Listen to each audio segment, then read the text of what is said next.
recording as we speak. There we go. Actually get going and introduce and Katie can introduce herself. I want us to first have a little think. What do we really think the word inclusion means within our practice? What does it actually mean? And please do throw some ideas in that chat box. Janet's going to be keeping an eye on the chat box as we go, so please do put some things in. You would probably say that inclusion is the act of including everyone, and particularly when working with children, to ensure that we provide that inclusive practice through maybe how we communicate, to how we plan, how we adapt resources to ensure that no child is felt excluded or is unable to fully participate within an activity or an event or a situation. Well, as you probably know, inclusion has been the subject of debate for many years in education, and there are many different views on what inclusion means and how it should be achieved. And some of you may have those different views. Some believe that inclusion means that all children should be educated in the same school, despite their disabilities or their learning difficulties or anything based around their health and well-being needs. Others believe that inclusion means that children with disabilities or learning disabilities or specific needs should be educated in separate classrooms or outside of the classroom. And I know many of you have spoken about that before, where they're away from their peers. And some believe that perhaps they should attend a completely different school that is able to meet their needs. So you can see why inclusive practice has been debated over the years, but there are some positives and negatives to both of these approaches. One of the benefits of inclusive education or practice is that it can help break down the stereotypes and prejudices about individuals with particular disabilities. And as Katie's going to talk about later on about the hearing impairments. So because we want to create that more diverse and inclusive society. However, it's not always easy, is it? And some of you I know have probably experienced that yourselves. It's all very well saying, but in practice, this can be really challenging. And I know some of you have come up with some of those challenges in the past. And it can directly impact you within your role if you're not given the right tools or you haven't got the right knowledge to be able to support those children. And I'm sure many of you would agree with that. So let's go right back to talk about the rights of the child. And this goes back to the United Nations Convention on the Rights of the Child, where there are two specific articles, Article 28 and 29. Now, 28 is about that right to education. And we all know that every child has the right to an education. And it's so important for us when we're thinking about that and how we adapt, we create those adaptive environments. Are we really providing that? And Article 29 supports that in terms of, well, what are the goals of that education? Education must develop every child's personality, their talents, and their abilities to the full. And that is what's so important. So we really do need to be thinking about those two articles within the rights of the child, because I think they're really important to consider when we're thinking about inclusion. But it's also important to look at the factors that highlight the need to ensure that we've got this equitable and diverse culture within the system. And to do that, we have to take into account those legal requirements. We all know about the Equality Act 2010 and the SEN Code of Practice 2015. So it's really important to consider aspects within that. But as well, think about that demographic diversity. And I'm sure many of you could talk about that within your own practices, thinking about those that attend your own schools. And what we want to think about is that social unity, if you like, fostering and understanding and being empathetic towards those differences within those children that we have in our schools. And we all know about, obviously, reducing the attainment gap. And that's important. We don't want any child to be left out, just no matter what disability they may have or learning disability they may have. It's really important that we create that adaptive environment. We want to maximize their potential. We want to nurture them, don't we? We want to ensure that, they benefit from what we're offering. So, inclusive education for me plays a crucial role in encouraging those skills. We want to encourage those strengths within those children, recognize their talents. And one bit that I read the other day is it stated that, remember, policies do not create culture. And I think that was really poignant for me, because I think it really does come down to us as individuals to have that responsibility. And it was about those three E's: education, experiences, and the exposure. And I think that's quite poignant, though, to have that a focus for that, as I now going to hand straight over to our wonderful Katie, who's going to give a wonderful presentation. Thank you, Katie. Over to you. Oh, well, Angie, thank you so much for such a warm welcome. And it's so lovely to be here. I think you're all so dedicated. My goodness, at 5 o'clock on a Thursday after the end of near the end of a busy week, end of a busy day, to be here to learn more. It just shows how dedicated you are to your practice and to the children and young people that you work with. And I don't know if any of you work with children with hearing needs, but please do put in the chat, or just interrupt me and tell me who you're working with, because I would love for it to be interactive and for it to be more personal. So if there is specifically a child that you're working with and that you would like advice, then please do, turn off your mic and introduce yourself and tell me.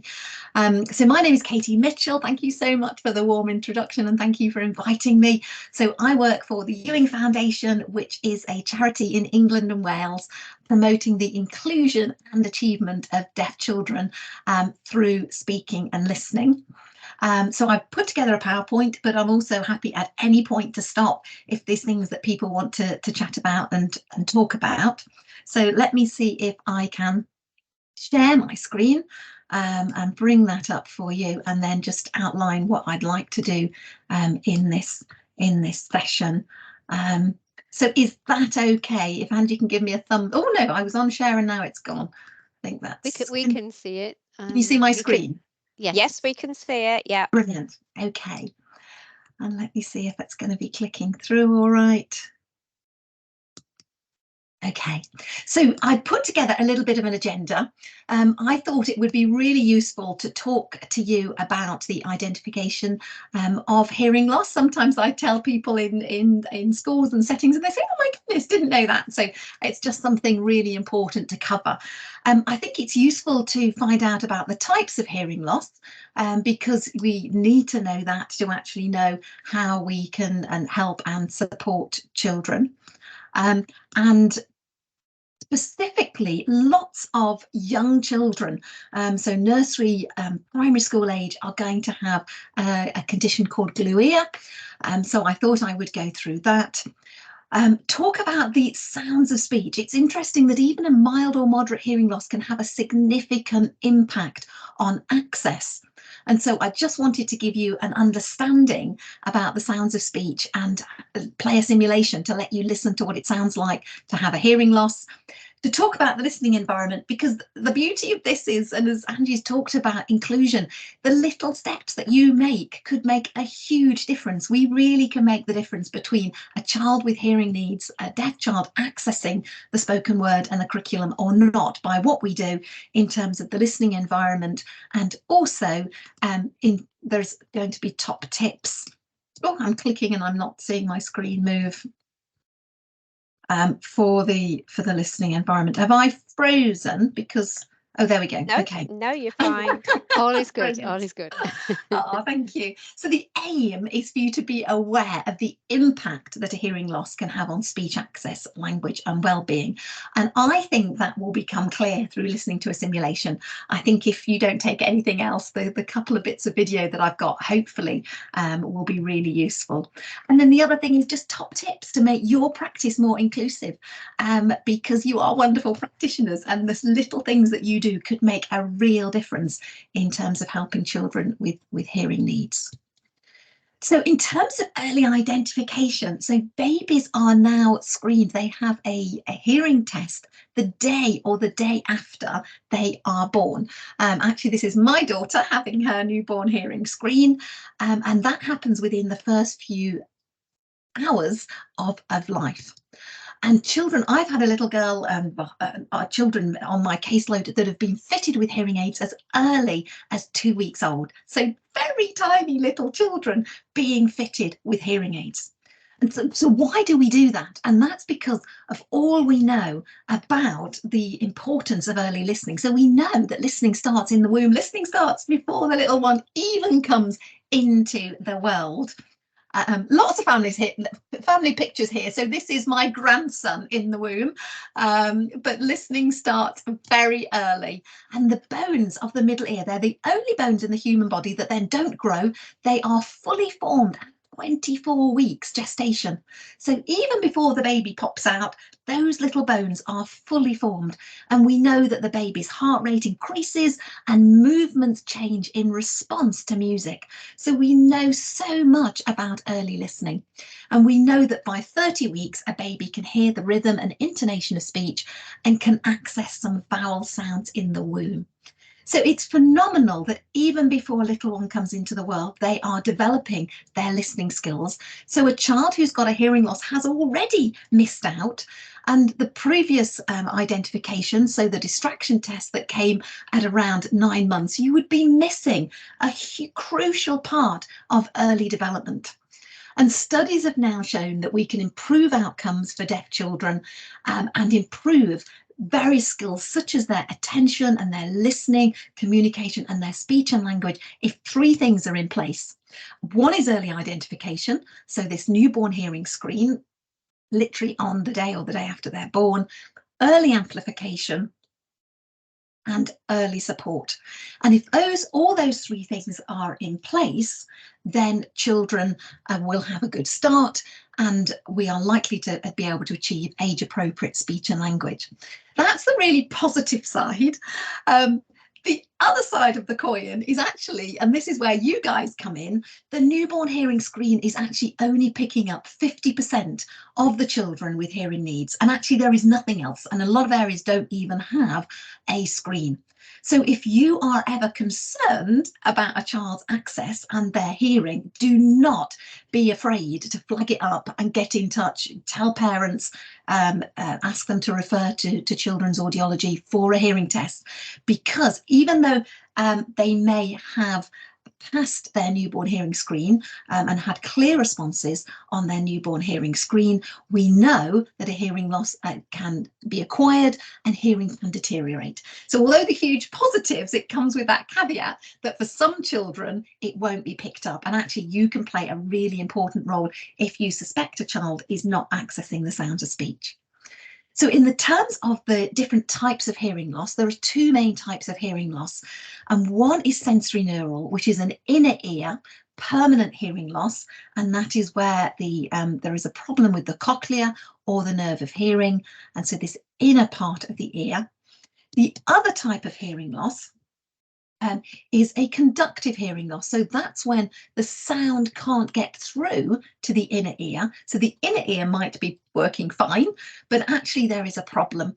And the most common conductive hearing loss in young children is something that you may have heard of, which is called glue ear. And that's when you get a buildup of fluid around these middle ear bones. And so the sound can't transmit through to the cochlea. So the cochlea could be fine, but there is this muffling because of the fluid in the middle ear. And this is all to do with the eustachian tube. So the eustachian tube is the tube that runs from the back of the nose and throat to the middle ear. And in adults, as our heads get bigger, the tube is like that. In young children, it's almost horizontal, so it's likely to close, and then the pressure falls and that middle part of the ear builds up with the fluid that we saw in the last picture. So I have a little video that explains actually what glue ear is. Glue ear is a buildup of fluid in the middle ear and is a common cause of impaired hearing in children. When sound waves hit the eardrum, it vibrates, which causes the linked bones to move and pass on sound waves to the inner ear. The hearing nerve picks up the sound waves and sends signals to the brain, allowing us to hear. So, what causes glue ear? The middle ear is normally filled with air and is connected to the back of your nose by a narrow canal called the eustachian tube. The tube is closed most of the time and only opens when you yawn or swallow, allowing air to move into the middle ear, and therefore keeps the air pressure on both sides of the eardrum the same. If the eustachian tube becomes blocked or swollen, it can stop air from getting into the middle ear, causing a vacuum that draws fluid into the area. This fluid becomes thick and glue-like over time and prevents the ossicles from moving freely, which reduces the flow of sound waves to the inner ear and affects hearing. In most cases, glue ear clears up without treatment, and doctors normally suggest a period of watchful waiting to see if it clears up on its own. However, if it does not go away, or if it keeps coming back, your doctor may suggest an operation to insert a small tube called a grommet. Grommets are not a cure for glue ear, but help to bring air back into the middle ear, which improves hearing. The surgeon will start by making a small hole in the eardrum and draining away the fluid. The grommet is then placed in the hole, which allows air to move in and out of the middle ear, and the ossicles to move freely, thereby restoring hearing. Grommets usually fall out after 9 to 15 months, and around 30% of children who have had grommets inserted will need them replaced.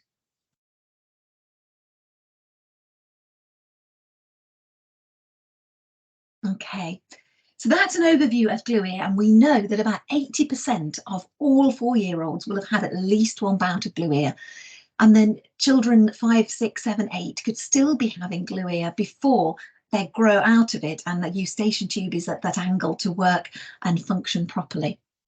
So it's interesting to know the different types of hearing loss, the permanent hearing loss, sensory neural, and the temporary, the conductive hearing loss. And I think another thing that's really useful to understand is the degree of hearing loss. So this is what we call an audiogram. It's a chart of hearing. And down here, we have the different degrees of sound going from very quiet sounds to very loud sounds.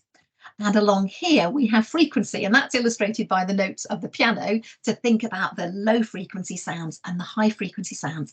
It's really easy to think about loudness because we know we can just turn the television up and we can speak louder. We can perceive the difference in the sound in terms of quiet and loud. It's not so easy to understand and perceive the difference in frequency, and that's what I want to try and explain to you. So there are different degrees of hearing loss. So this is normal, and then we've got mild, moderate, severe, and profound. And this is going to give you an illustration of what it sounds like to have a hearing loss. In the newspaper today, there's a new theatre opening. Right. What plays are this show? I think it would be the one we saw last year. Yes, I do. I'm going to go and see it again. The play is so good, it would be worth it. It was interesting to see if they do it a different way. The director is relatively unknown. The directors usually have a different perspective to try and see that. Good. Let's ask some friends. I'll find out who's interested. Okay. I guess we'll have some time to make a move, right? Yes, we won't open for another 3 months. So let's not problem if it's not. Oh, come on. Lovely.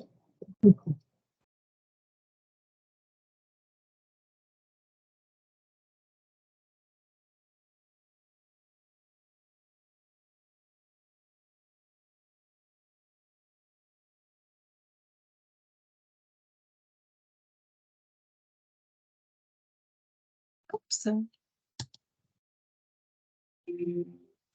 Okay. It'd be really interesting when I finish my presentation to have a little chat about that and what your thoughts are about what you heard and if that was what you were expecting. The NDCS, the National Deaf Children's Society, have actually come up with a piece of research that shows that it's the children with mild and moderate losses that are underachieving. And that's because they're not hearing speech clearly. So in almost all of those degrees, mild and moderate and severe, you could hear speech, but it wasn't clear. And actually then the background noise interferes with the clarity. And if I just now explain in terms of, we were thinking of that frequency and the notes of the piano, so from the low notes to the high notes, on this chart now, the sounds of speech have been laid onto the chart just to illustrate how some sounds are high frequency and some sounds are low frequency. And child with a mild or moderate loss maybe will have lots of useful hearing and will be able to hear lots of things in the environment. So a dog barking, a car, they will hear the doorbell, they will hear the telephone and so on, but they might not be able to hear the sounds of speech clearly and it will be muffled. And it's that type of hearing loss, mild and moderate, that often goes missed or unnoticed, or we're just not aware of the challenge and the impact that it'll have. I don't know if you can just reflect on how listening to that simulation would make you feel if you were listening like that all day.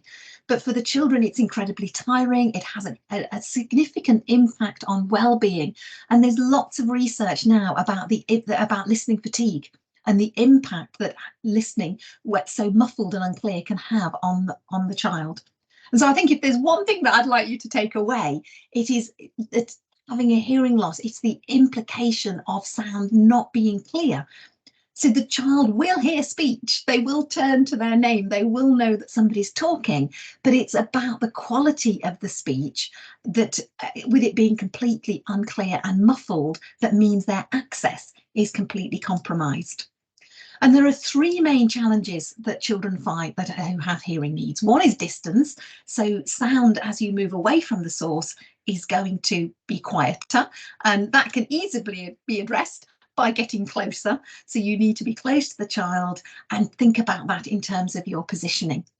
The other challenge is in relation to noise. So often classrooms are very noisy environments, and we can spend some time thinking about the sounds in our classroom, the sounds outside, the sounds coming from next door, the sounds coming from the corridor, and all of those, in the same way as in the simulation when you could hear the other voices in the pub, all of those sounds compete with the spoken word and the sound signal that we want. So the sound signal is the teacher's voice or is your voice, and all of these other signals compete for the spoken word. And I've got another little simulation here of what it might sound like in a classroom. As we all know, classrooms can be very noisy places, and that can have a dramatic effect on a pupil's ability to follow a lesson. They have to just stop talking, and then I can hear the teacher. You're about to get a taste of a deaf child's world. You'll see, hear, and experience how background noise can affect a child during a lesson.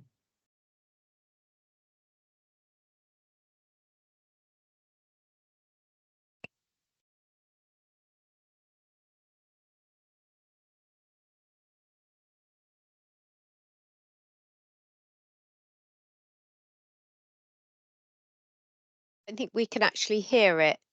Can you not Katie. hear it?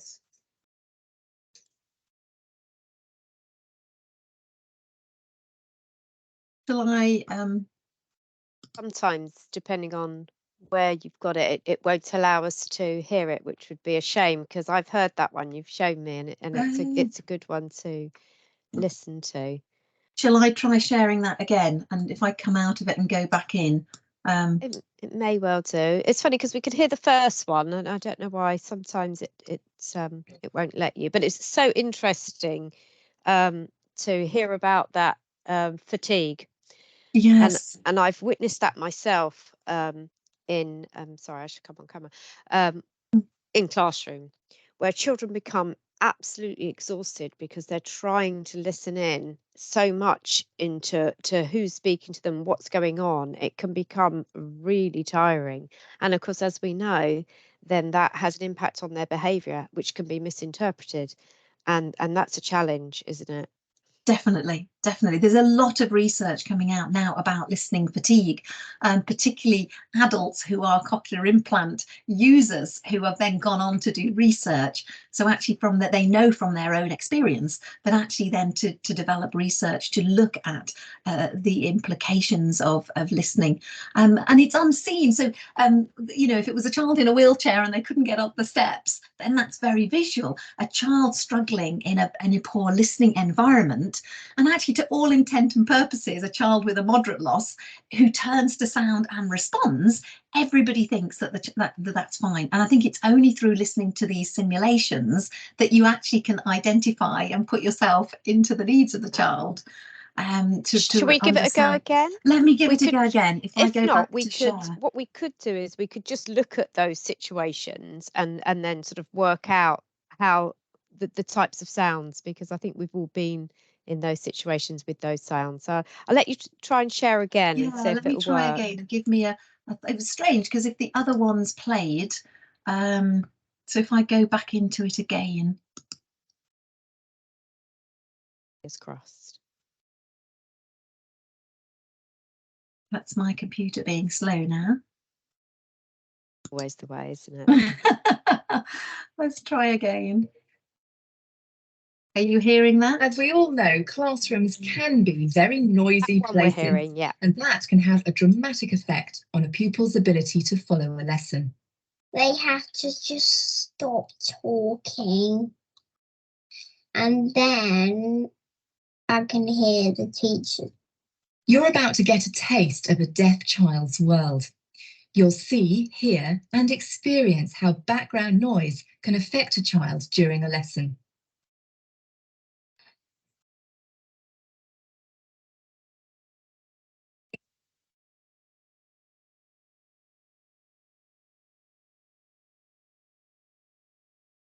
I think it's frozen on us, Katie. No worries.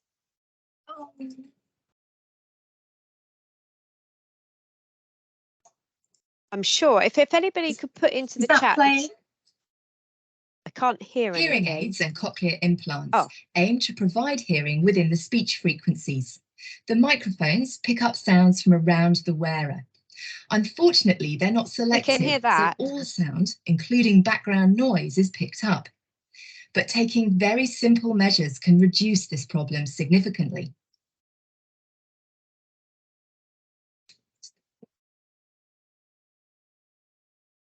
You want to share your screen again, Katie? Okay, is it not playing? Don't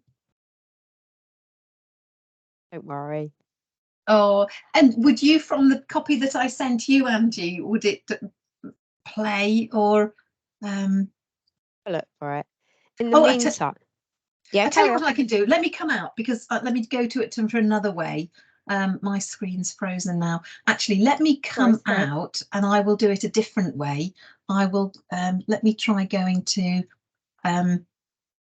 if I share my screen somewhere else where I can find it instead of in the presentation. Let's see if it'll work this way. Can you see my screen now? Yes. Yeah, lovely. Okay, let's try going into it this way and see if this will work instead.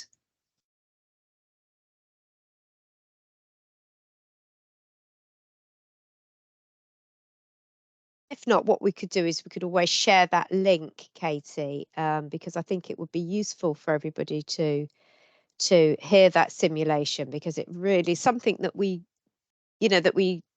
those that can hear take for granted with those different noises, because we can hear over them. But the children that have hearing impairments, it's really challenging for them. So being within that environment, it's not, I think it's taking time to load. So it is, yes. No worries. We can drop the link into the chat, Katie, for that simulation. If that's something you just want to talk through, that would be fine. That's fine, yes. Just stop sharing then.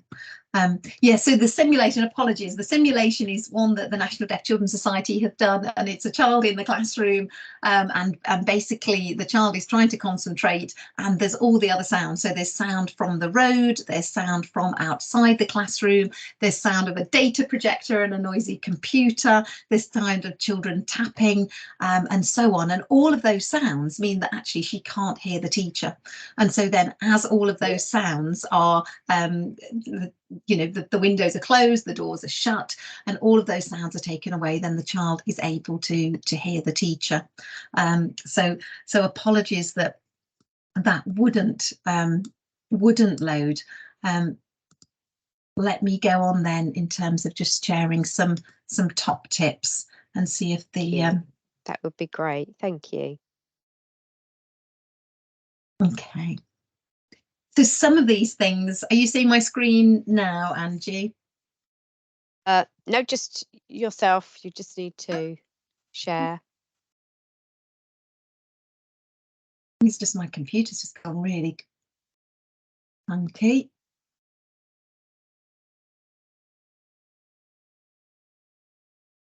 Have you got that now? Yes, we have. Yeah. Okay. So in terms of top tips for communication, these will be things that you're all doing. It's really important to get the child's attention first before talking to them. So background noise, as hopefully that would have illustrated, but hopefully, as Angie said, if you can get the link from the chat, or we can send it on to you afterwards, to think about the noise in the classroom and to try and reduce background noise to the minimum, because that really will improve access and will improve well-being and inclusion. So clear speech, get closer and speak clearly, and avoid speaking from a distance. Don't shout. So shouting just leads to distortion, and that's not going to help. And encouragement. So as we've already said, listening with a hearing loss is really hard work and tiring. So you need to give extra clues and repeat instructions to help a child to be able to access the spoken word. And it goes without saying, but being face to face, because those additional visual clues will be really, really important. And giving more time to respond. So the studies have shown that the auditory network is not fully developed until a child is sort of 16, 17, and adults are much better at filling in the gaps than a young child. And so they need that time to process what has been said in order to enable them to respond. So we've talked about distance and noise, and the third one is echo. And that's when it comes on to thinking about the listening environment. And I've got another simulation, so I hope that's going to play, because it's all about listening. So let's see if you're going to be able to hear the sound for this.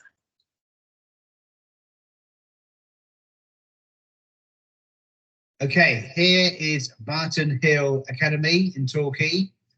Very nice new nursery. Got a hard floor. Obviously, walls and ceilings are plasterboard. So when this is full of children and teaching staff, etc., playing with obviously activities and things like that, the reverberation issue is a massive problem. So today we're going to install 38 acoustic clouds on the ceiling, and then hopefully when I go around and film again, you can hear the difference with my voice and the reverberation issue that they currently have.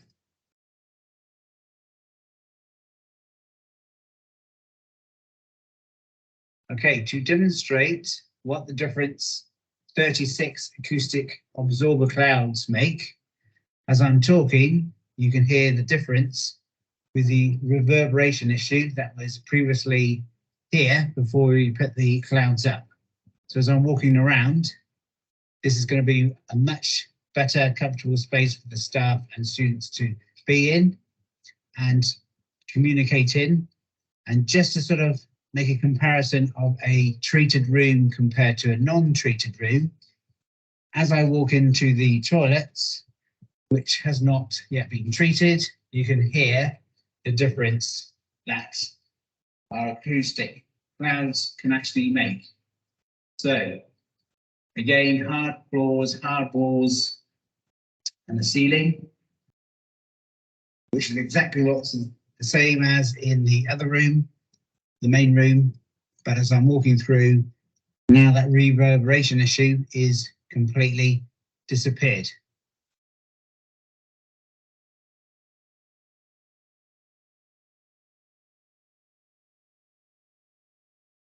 So I don't know if the listening environment is something that you've ever thought about, and if you've ever thought about echo and why sometimes some classrooms are noisy. There was a big study, the Essex study, that looked at treated a classroom and then looked at outcomes of children and their language development, their attention skills in the treated and the untreated classrooms. And it goes without saying that outcomes were better in the acoustically treated classroom.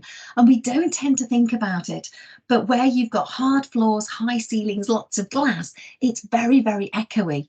And that means that the sound persists for longer, reverberation levels are higher, and that means that it's a noisier environment. And that is really, really difficult for a child with a hearing loss and for deaf children to access the spoken word, because you've got this conflicting and competing sound. You may not be fortunate enough to be able to have acoustic improvement, but that's something we could talk about, and I can answer questions on if you would like me to. But there are simple things that you can do to improve the listening environment, because any soft furnishings will absorb echo.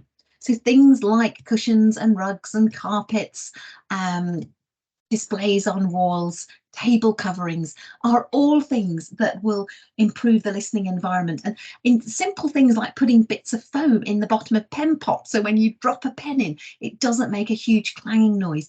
Having things that tablecloths, so that you haven't got the bang of sound with resources on tables, can be really, really helpful.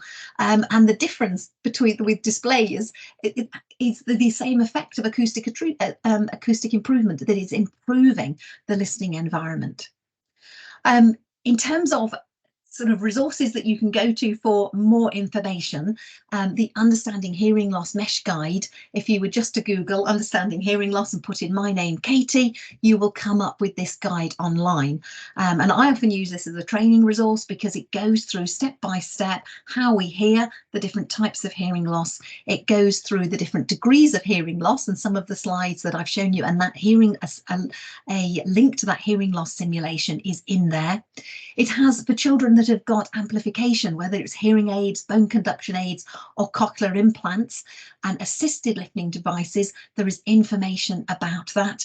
And then ways to help. So the top tips that we've talked about, the listening environment, and that link that didn't work is in that tab there on the listening environment.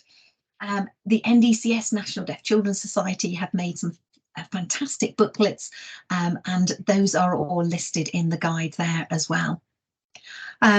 There are a number of deaf education mesh guides, so that's one of them, the Understanding Hearing Loss.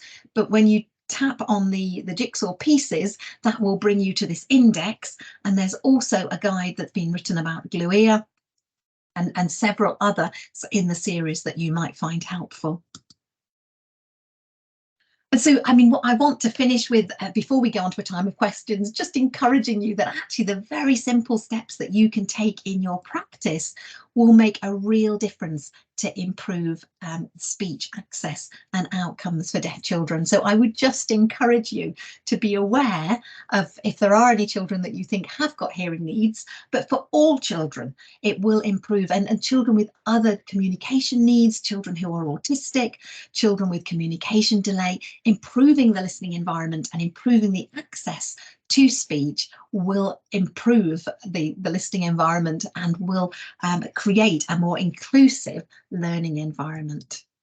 So I'm going to close with that, but obviously we're going to then have a time of chat and discussion, and I can answer any of your questions. Katie, that was absolutely amazing. Thank you. Thank you so much. And such a lot of information. And before we sort of open those questions to the floor, I just want to something that kind of is obvious, I guess, but something that really struck me when you were talking is the fact that we hear a lot about the increase in speech, language and communication needs amongst children. And obviously the information you shared today gives some clarity on that. Should we therefore, obviously there's that connection between that increase in speech, language and communication need, and the fact that we are having that increase in temporary hearing loss. Can you remind us of the percentage of children that may at any one time be struggling with glue ear? Because it was quite high, wasn't it? So in the early years, so up to 4, it's up to 80% of children at some point are going to have glue ear. And those figures 80%. drop off as the child gets older, and then the 5, 6, 7, 8, it's dropping down to about 16% of children. But it's still significant. And the real problem is that there's actually no way of picking that hearing loss up. And because the newborn hearing screen is brilliant, and it's brilliant when I get a little 2-week-old baby who's fitted with hearing aids and I know he's going to have a really positive start, the flip side of it is that parents, the child has a clear screen and they say everything is fine, clear response, and actually they're not going to worry again about their child's hearing because they've been told it's fine. Yeah. And there is nothing else, there is no other screen in place, and a lot of areas no longer have the school age screen because that was found to be no more effective at picking up than areas that didn't have it. So for many areas now there's not even a school age screen. So actually what some of the TAs and our colleagues that are with us this afternoon actually need to be aware of is that they may be the people that need to pick up if a child has hearing needs and feel confident, not just assume. I mean, I can give an example of a little boy that I worked with. He was still very young. He was 3, and he was at nursery, and his behaviour really started to deteriorate. And he was actually clawing at his mum, almost drawing blood and clawing at the window. It was animal-like behaviour. And his speech started to become unclear, and nobody thought to refer him for a hearing test because he previously had the newborn hearing screen and had a clear response. And actually that little boy was then tested and found out to be profoundly deaf. So at some point that little boy had lost his hearing. So it's important to remember that hearing can be temporary losses, as you've said, Janet. So from glue ear, hearing can deteriorate over time. It's not something I like to say to families, but the reality is that does happen. And you can have an acquired hearing loss at any point, as that little boy did. So if colleagues with us this afternoon have any concerns, do feel confident in your observations and make a referral, because you could make the real difference in that being identified. Thank you, Katie. And I think it just reminds us about the importance, that critical importance of that observation and that interaction, but also the physical environment. We take it for granted, don't we? We do. We're used to a noisy environment, especially in the early years. We're used to, it's normal practice to have things going on, but we forget, I think, just what the impact can be for up to potentially 80% of our children. That's amazing. That will stay with me for a while. Not looking out for it, when I go around schools and do observations, I've seen a child with a hearing loss seated directly under the heater. And I've seen a profoundly deaf child seated right next to an air conditioning fan. So actually what they would have, and the sound of some of the equipment that we use, and we just switch off. We're used to busy environments with lots of sound and used to noises in the background, that actually we're not aware. Oh my goodness. And it's only, and some of us actually like noise in the background, don't we? Some of us even play white noise. But actually the impact on that of masking out the spoken word is significant. Absolutely. So informative and so interesting. I'm not going to steal the floor. I could. I've got lots of things written down here. I've got copious notes. But I'm going to open up now. So please feel free to either pop something in the chat or come on mic, come on camera, whatever you feel comfortable with. But does anyone have a question for Katie? We'll just give people. Oh, Francis, we're having some typed messages, so let's give some time. The clouds on the ceiling, Francis is saying, looked very restful. So as well as having that purpose of the acoustic element, they're peaceful, aren't they? They're nice and calming. I want one. They're nice and calm. But it does make you think that actually in an ideal classroom, if, like you say, we can't see it, and there's going to be a large proportion of children struggling to hear, we need to perhaps be thinking of that ideal classroom and giving the attention to the acoustics, don't we? So it's so interesting. I know other people are typing, but I think we have a hand raised. Ruth, do come in. Thank you. Sorry, my chat function isn't working, so I can't put anything down. Oh, bless you. Shame. You're very welcome. Tech's not our friend today. It's not. Thank you. This has been really great this evening, but I just want to share a little boy that I work with. I've been seconded to reception. So he's been with us since nursery, so about a year. He has a huge speech impediment because his mum is deaf. Right. And with him being the sole carer for him, she's a single parent, his speech has developed mirroring her own. Right. So his hearing is perfectly fine, but it's just another environmental factor to point out that in early development, he's mirrored his mum's speech impediment due to her hearing loss, but his is, he's been tested no end. His hearing is perfectly fine. But at the moment, we're having a big issue correcting his speech for her. Wow. That's really, really interesting. Thank you for sharing. And I mean, one of the slides that I've got and is on some of the mesh guides is looking at the importance of early brain development. And the first 3.5 years are absolutely critical. And in terms of the development of the sensory pathways and cognition and speech and language, it all happens in that first 3.5 years. So if he's not had a good model of speech, then clearly he's going to be reproducing what he's been hearing.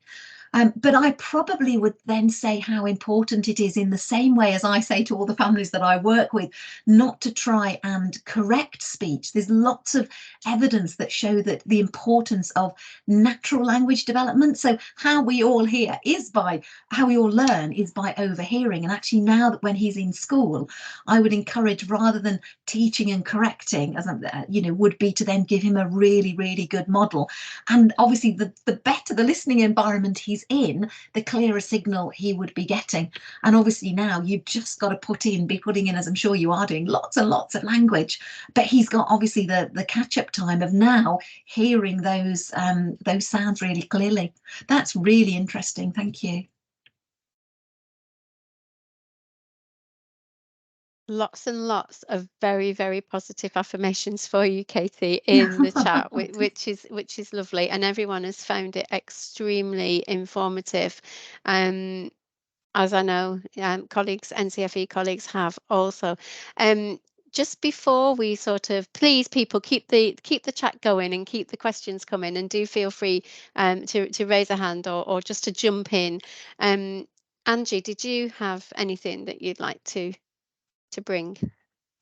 Thank you. Yeah, just echoing what Janet has already said. So thank you, Kate, and thank you to those with the questions, and for Ruth there, despite your tech issues. But it was interesting to see that Denise also put in the chat that she had a student who was deaf, and notice how very, very tired she became. And I think this is the fatigue is a real one to look out for. And when you gave us those top tips, it's all about that attention, isn't it? Being observant with our children, even, and really looking out for those, that top tip that you gave, thinking about those backgrounds. And quite interesting, the one that you actually put is a don't shout. And you think, although we know that's but you still see it, don't you? You still see people raising their voices, one maybe to get the attention, but actually just that is no help. When you're raising your voice, the children get louder, as we all know, and then the environment becomes louder and louder and louder. So the best thing is to whisper, and we all know that gets children's attention. So I think, we've all got something to learn there. But I worked at a school where we had the clouds, and the difference that it made. So I was in the classroom before the clouds arrived, and then I was in the classroom after the clouds arrived. And I cannot tell you the difference that it made. It was incredible, the difference that it made. And you could see it on the child's face. The child that we had with the hearing impairment, it was just, yeah, you could just see the relaxation on her face. And to us, maybe it was just tiny differences, but for her, it was absolutely incredible to see how then she had, you know, she felt within that environment where noises that we just take for granted, like the gardeners Definitely. coming to cut the grass in the summer, you know, just we'd be irritated by it. But imagine that to her. So it was really good to see your list of top tips. And I like the one about the pens, because you know we're in the classrooms, children are banging things all the time, chairs in and out, pens in pots, and I thought actually just putting something at the bottom of a pen pot, I thought I think I might do that at home, to tell you the truth. So, in the cutlery drawer, just in my house.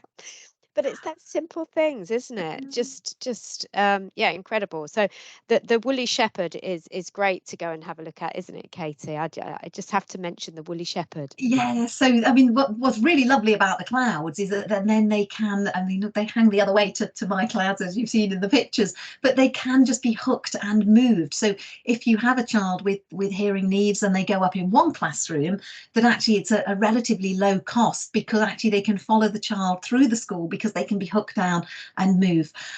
Sometimes you can get an acoustic audit free of charge, depending on the company. And it's looking, so schools sometimes have budgets for building and building improvements, and I've known head teachers in terms of considering acoustic improvement as one of their building spends, because that can make a real difference to access for everybody, and actually in terms of teachers and well-being. So there's additional equipment like dynamic sound field systems, and that it's been shown that when you have equipment like that, it actually reduces vocal strain and you know, throat problems for the teachers, because they're not having to strain so much. And actually, if you can bring noise levels down, the whole environment is so much more pleasant for teaching in. And certainly if there's one room that's treated acoustically and another isn't, the teachers will always vote to go in the acoustically treated room, because it's so much more pleasant. Calmer. Oh, thank you so much. And I think I can speak on behalf of everybody that's joined us today. Thank you so much for that really insightful presentation. And I'm sure that we've all got some key takeaways. Well, I certainly have anyway. So thank you. And you're very welcome. Popped your link into the chat, so please have a look, everybody, at that. And I just want to take the opportunity as well that at any time Janet and I are open to suggestions for any further forums, any ideas that you may have. We're listening. That's why we set the forum up. We are your listening ears. That's appropriate, isn't it? Just to say. So please do drop us a line. We will make sure that you have our emails. I know you've got mine. Just to any ideas or top tips that you need to maybe to give you those skills that you need, to give you the tools, because remember, that's what we talked about earlier. We can't, you know, we can go on and talk about inclusive practice, and it can be written in policies, but actually it's you that makes the difference. And if you need the right tools, then, you know, we need to make sure that we can offer that in any way that we can. So please do any suggestions for upcoming events. Our next one, so please do look out on our toolkit for our next upcoming forum. We're hoping that it's going to be in January. There's no point in doing it in this term. It all goes a bit crazy, as we know, leading up to Christmas. And we're hoping to do the session on parental engagement with our colleagues at Campaign for Learning, who look at family learning and looking at ways we can support parents to work with their children. So I think that will be a really intriguing event. So please do look out for dates in January. So can you believe that we'll be going into 2024? I mean, that's just madness, isn't it? So Janet, I don't know if there's anything else you'd like to say. Only thank you. I've just popped something in the chat there. Thank you to everyone for their commitment and for their passion, and for being there for the children and young people that you work with. So thank you for giving up your time. And Katie, thank you so much for this evening. Absolute pleasure, and thank you to you for organising it and all your role in coordinating it. Was that somebody? Did I hear? Was that? Yeah, sorry. Hi, Trevor. I'm listening to it as I'm driving home to the lakes. What a wonderful presentation. Thank you, Katie. You're very welcome. Very welcome. I'm Programme Leader for Special Educational Needs at the University of Derby. And I train sort of obviously people are the next practitioners, but what a wonderful insight into a practitioner's role. So thank you very much indeed. Really, really well done. Thank you. Oh, that's very kind. Thank you very much. And I'm sorry all where technology failed us, but do go, or everything that I've covered on the Mesh Guide. There's lots of useful clips, and actually that's really good for doing continuing professional development and sharing with your class teachers and so on, because all of the simulations are there. So just go back onto that guide and you'll find everything. And very well done for giving up your evening. You're all amazing. Thank you. Thank you, everybody. Take care. Enjoy the rest of the term. Thanks again. Have a lovely evening. Bye. Thank you. Bye, Bye-bye. everyone. Bye. Bye-bye.